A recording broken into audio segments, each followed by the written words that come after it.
I grew up in a town where the nights were darker than they had any right to be.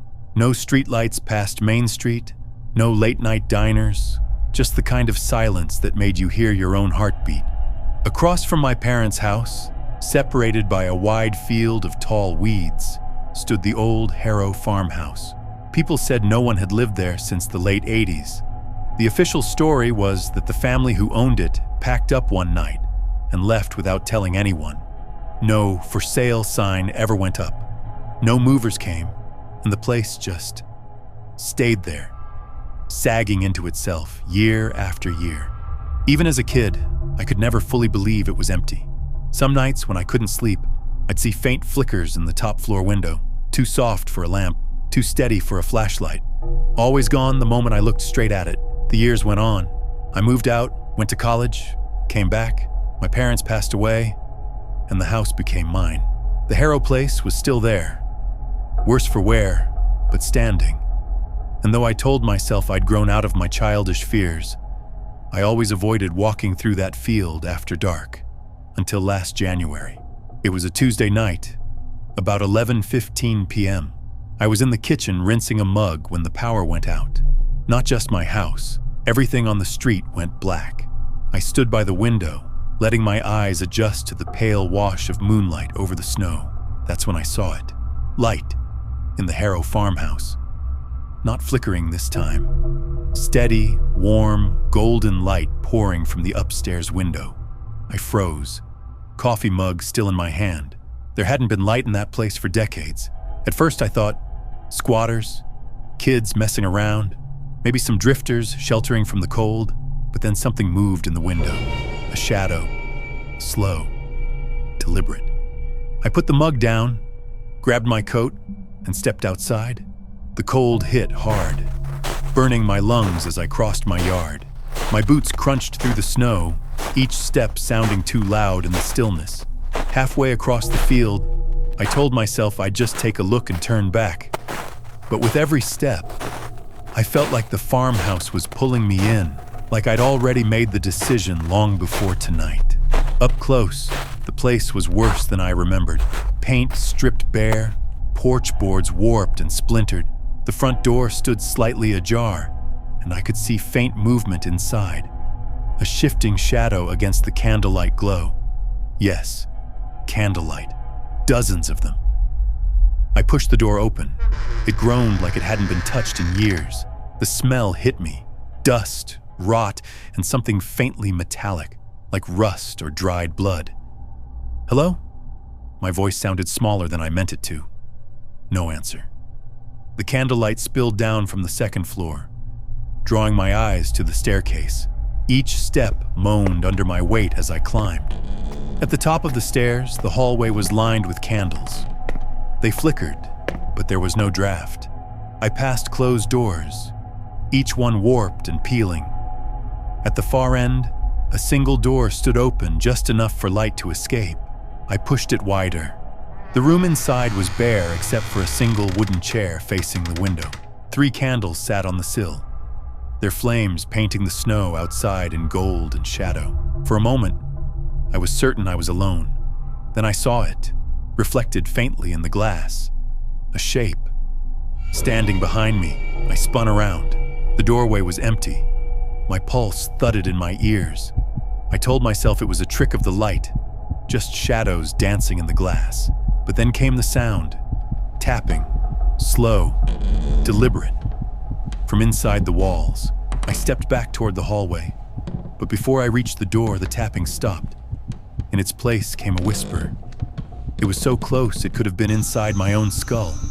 Stay. Every muscle in my body screamed to run. I didn't. I looked into the glass again. She was there, a woman, skin white as paper, hair hanging in wet strands. Her eyes, if you could call them that, were black pits that swallowed the candlelight. She didn't move, didn't blink. The reflection raised its hand, slow and stiff, and placed a finger over its lips.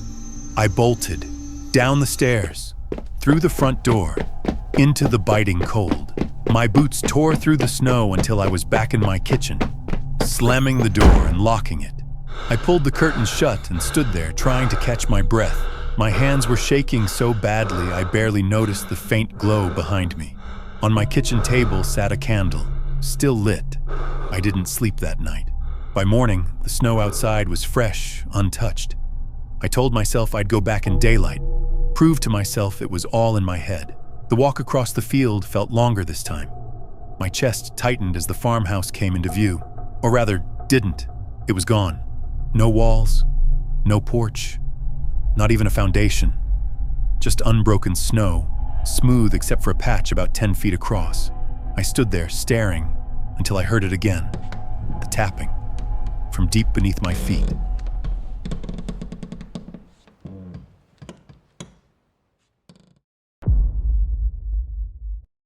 The forest was silent, too silent. Even the wind seemed to hold its breath. She stood outside the small cabin, the fading light casting long shadows between the towering pines. Every instinct screamed at her to run, but her feet felt rooted to the cold earth. She knew she was being watched. The cabin was miles from the nearest town, nestled deep in the woods where cell signal dropped to nothing and the world seemed to disappear.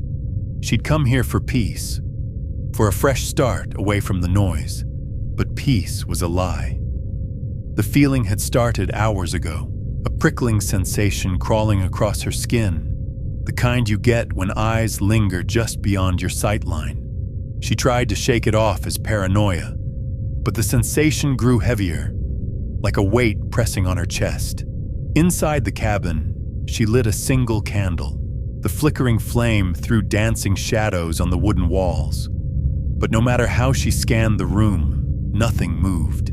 She told herself it was just the forest, shapes and sounds playing tricks on her mind. But deep down, she doubted it. Every time she looked out the window, she thought she caught a glimpse of something, a figure slipping between trees, disappearing whenever she blinked. The silence outside was unnatural, oppressive. She started leaving the lights on, burning candles through the night. But no brightness could push away the darkness pressing in from outside and from within. Nights grew longer. Sleep came in fits, haunted by half-remembered dreams of eyes staring, faces just out of reach. During the day, the woods felt like a cage, the trees closing in tighter with every step. She wasn't sure if it was real or her mind unraveling. One evening, as the sun dipped low, she found a single footprint in the mud outside the cabin, too large to be hers and fresh. Heart pounding, she stared at it, the crushing silence swallowing her whole. There was no explanation, no sign of who or what had made it. The next morning, a message was scratched into the wooden doorframe. "You can't hide." Her breath caught. The words were rough, uneven, but unmistakably there. Panic rising, she packed what little she could carry, desperate to escape. But when she reached the edge of the trees, the forest seemed endless. No road, no path, just an endless wall of dark trunks. She was trapped. And then she heard it. A soft whisper so faint it could have been the wind, or the voice of something waiting just beyond sight. "You're not alone.